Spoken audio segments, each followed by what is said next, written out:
What's up, Taiwan? I'm Erika Liu with 10 minutes of news from here in Taiwan and around the world.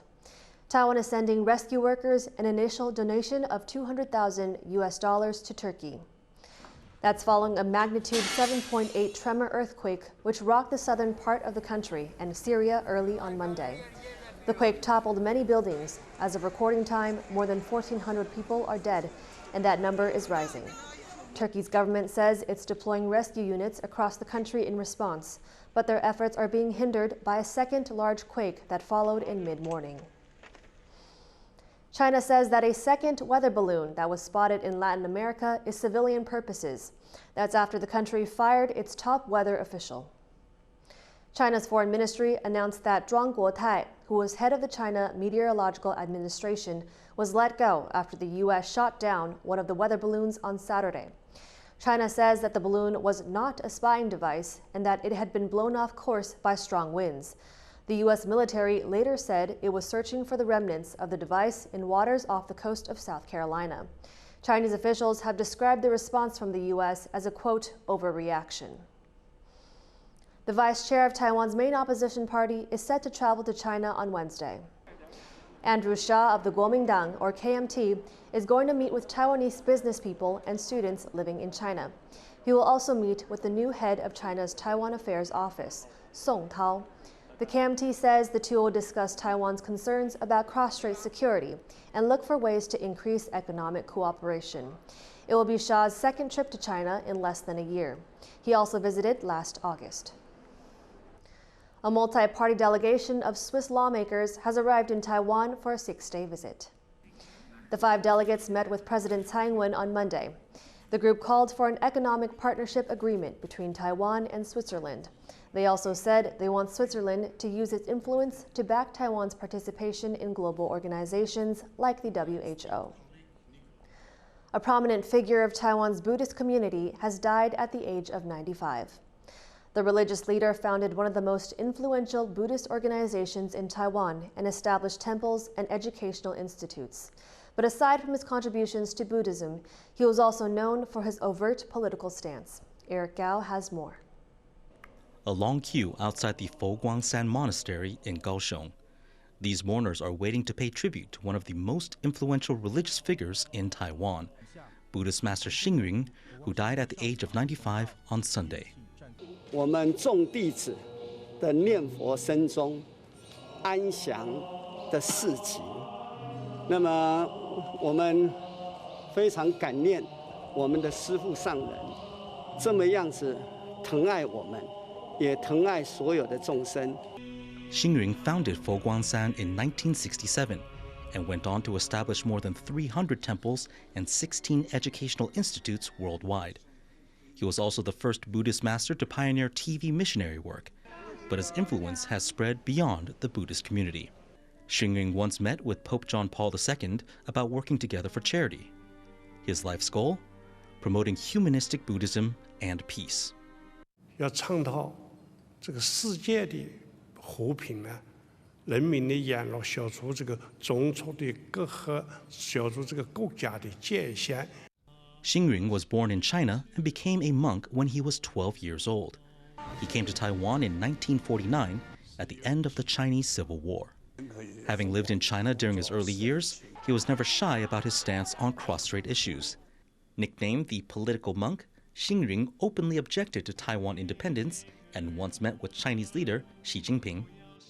But Hsing said he wasn't biased. In 2015, he gave encouragement to presidential candidates from both of Taiwan's main parties.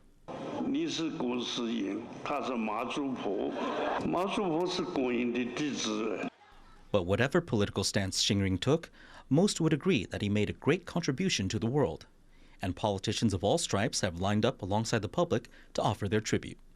星云法师呢，实际上是我很尊重的我们佛教界的领袖，而且这个佛光这个国际的佛光会呢，实际上做了很多人道救援的工作。他其实对宗教界是蛮有贡献的啦，可以给我们很多的机会，可以来到这里。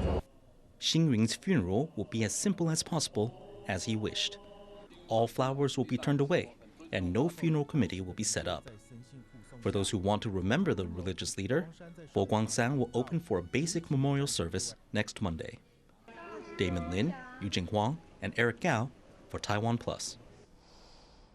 A Taiwanese father and daughter team has won Best Album Design at this year's Grammy Awards. And the Grammy goes to Chun Tian Xiao and Jin Yang Xiao for Beginning. Xiao Qingyang and his daughter Xiao Chuntian danced down the aisle to collect their prize on Sunday. They won Best Recording Package for the album Beginningless Beginning by the Danshui Cavalon Chinese Orchestra. The album's music and graphic design were inspired by historic hiking trails near Taipei. The award was a long time coming for the elder Xiao. He's been nominated for a Grammy 6 times without winning. This year made it 7th time lucky. He thanked his family in his acceptance speech. 谢谢我的妈妈，希望她身体赶快康复。谢谢我爸爸，谢谢我的老婆，昨天陪我熬夜，今天我们要好好一起睡。谢谢我的祖先，谢谢大南古道上面的所有人。He is my dad, and we finally made it. Thank you, Grammy. I love you all. Taiwan's Lantern Festival marks the last day of the Lunar New Year holiday. This year, the festival returned to Taipei for the first time in over 2 decades. Our reporter Yvonne Yang was there to take in the sights and sounds of this special event.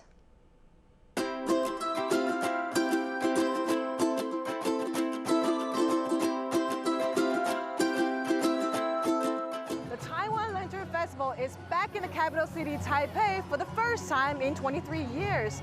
This year's event runs until February 19th. There are over 300 light installations across all districts of the city. And you're probably wondering why I'm surrounded by carrots. That's because this year is the year of the rabbits. The Lantern Festival takes place on the first full moon of the Lunar New Year. This year's is one of the first large-scale events to be held in Taiwan since COVID-19 border controls were relaxed late last year. There are 4 major lantern display zones in the busiest districts of Taipei, and people have come from far and wide to view the exhibits. Which one have stood out the most? 刚刚走到那个生肖那附近的那个地方，看到那个兔子啊做的那个5G 的那个火箭。我们最主要是来看主灯，那感觉很漂亮，也很壮观。小朋友也第一次搭捷运，一切都很新奇。The main one, it's pretty impressive, like the robot with a bunny inside. I'll be front of the main lantern at Sun Yat-sen Memorial Hall. As you can see, it's a 22-meter-tall astronaut robot rabbit. Although it's raining today, you can see people are still gathering around, waiting to see the main lantern get lit up for the very first time for the general public. Let's take a look. The lantern was designed by artist Akiba Lee. Using motion capture technology, it displays the facial expressions of Taiwan's Olympic weightlifting gold medalist Guo Xingchun, and includes music by award-winning producer Chen Jianqi.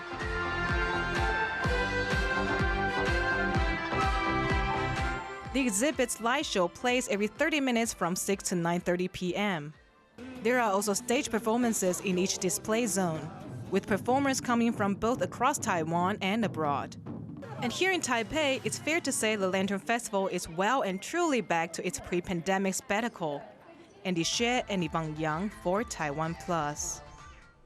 Thank you for watching What's Up Taiwan. Remember to download the TaiwanPlus app for more stories from Taiwan and around the world. Finally, we leave you with images of people releasing sky lanterns in Pingxi in northern Taiwan to celebrate the Lantern Festival. I'm Erika Liu. Take care and see you next time.